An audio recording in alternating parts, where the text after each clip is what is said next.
ఏ సమస్య మీద ఇక్కడ వచ్చారు మీరు? నరేంద్ర వర్మరాజు గారు ఏ పని చేసినా పర్ఫెక్ట్గా చేస్తున్నారు మేడం గారు.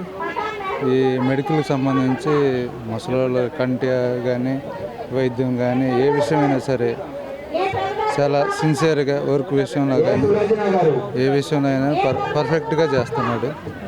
ఏదైనా అందుబాటులో ఉంటున్నాడు మేడం గారు. ఇది ఒకటేనా లేకపోతే ఇంకా చాలా ఏమైనా ప్రజాసేవలు అని చేస్తూ ఉంటారా?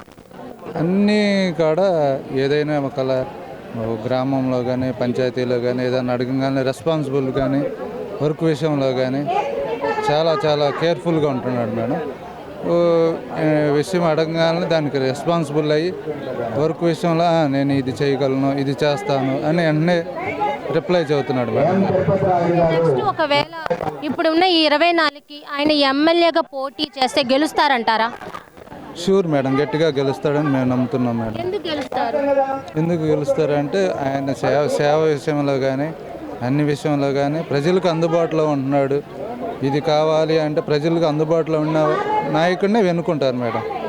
అది మళ్ళీ గెలిపించుకుంటారా? ఖచ్చితంగా గెలిపించుకుంటాం మేడం. అంటే ఇప్పుడు ఎప్పుడైనా ఆయన ఎమ్మెల్యేగా వస్తే ఒకవేళ ఆయన ఇంకే మీకు సేవలు చేస్తారని నమ్మకం మీకు ఉందా? ఉంది మేడం, ఖచ్చితంగా ఉంది మేడం.